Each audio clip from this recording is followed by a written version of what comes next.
I bought this phone because it had advanced triggers in them. Previously, I used to connect triggers to my phone to get an advantage, but sometimes they used to stop functioning, which is so much annoying while playing game. And they used to last for near about 1 month, and they had to kept carefully as well. So the permanent solution to this problem was buying a phone with triggers in them. So I bought this phone, and I will be covering all the features of AirTrigger 3.0. Welcome to All About Apps, and please subscribe to the channel if you are not already subscribed, and leave a like if this video helped you. Once you are in a game, open Game Genie by swiping from left and you can see AirTrigger section on the right. By the way, there is a separate video which I made on Game Genie, and it's highly recommended that you watch that video after watching this one. I have covered 16 different features this app supports, which is quite amazing. I'll be having the link in description. Tapping on this option will open a window and you can turn the triggers on and off from here. There are two sections, one of them is ultrasonic buttons and the other is motion control. I will cover both these options, so make sure you are watching this video till the end so that you don't miss any of them.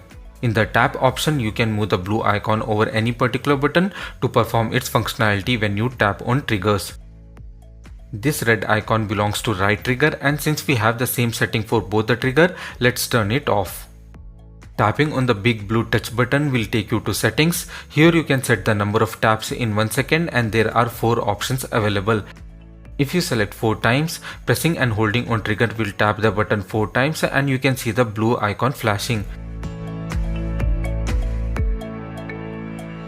If you select 0 time, it will long press on that particular button when you press and hold the trigger, and tapping on the trigger will be similar to tapping on the button.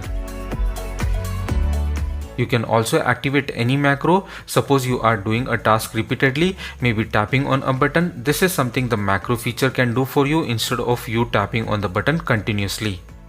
To add any macro, tap on the plus sign and now tap on the record button to start recording.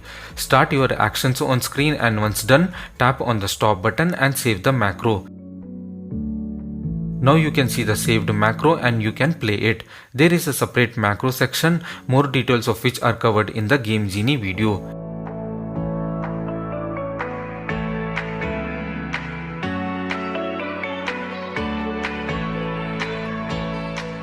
Once you tap on trigger, you can see the visual feedback, and these can also be disabled. You can go to settings from here itself and you can turn off the visual feature. When you tap on the triggers, you get a very good vibration feedback that takes your gaming experience to next level, and you can turn off the vibration from here. There is a finger resting feature. With this on, if you tap and hold on trigger, the button will be continuously tapped at a rate you cannot see instead of long pressing it. This will avoid you to tap on the trigger multiple times. To be frank, I did not notice much of a difference with this on and off. In the tap settings, you can set the trigger strength. There are 10 levels here. At level 1, you need less force to activate the tap, and at level 10, you need more. I usually keep this setting at 4. Good thing here is that you can set different settings for both the triggers. You can also increase the sensitivity of these triggers by tapping on the booster option. You can also split a button into 2 by using the dual partition buttons. Now you can see the 2 blue icons and you can move these icons over any buttons to use that functionality. This comes with a trade-off. Now the space for each of the buttons is reduced and you can change these from settings. As I am moving the slider, you can see the amount of space on top for each of these buttons. There is another way of getting the dual buttons from a single trigger by using the swipe option. This is actually better than the previous one because swiping on the buttons is a lot more easier than tapping on them because of the limited space on dual partition buttons. Here as well you can see 2 blue icons, and one of them will get activated when you swipe left and the other will get activated when you swipe right. You can see the arrows over the blue icons indicating which button gets activated with the swipe.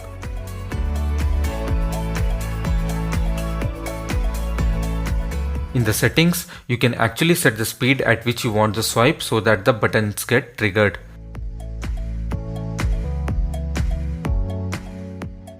You can slide on the screen when you select the slide option. This is required when you want to move a button from one position to another. Also, in case where you want to swipe on screen, you can use this feature.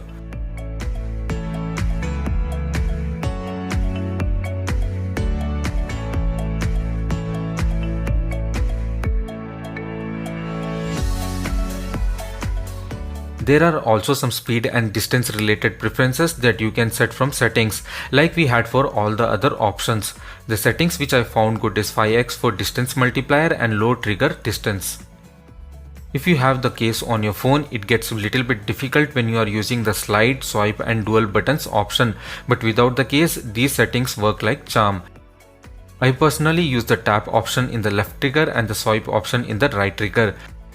Along with all these options, which seems too many, ASUS has also provided a motion control. With this, whenever you shake your phone, the screen touch will be activated. You can see a yellow icon here and you can overlap it with any button to achieve its functionality. I use the reload button with this motion shake feature, and I would recommend you also do the same to get an added advantage so that you can save those few milliseconds.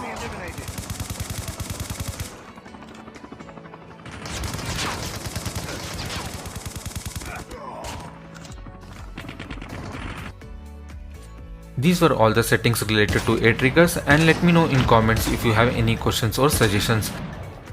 If you feel adding Hindi subtitles help, please mention those in comments. Thanks for watching and have a great day.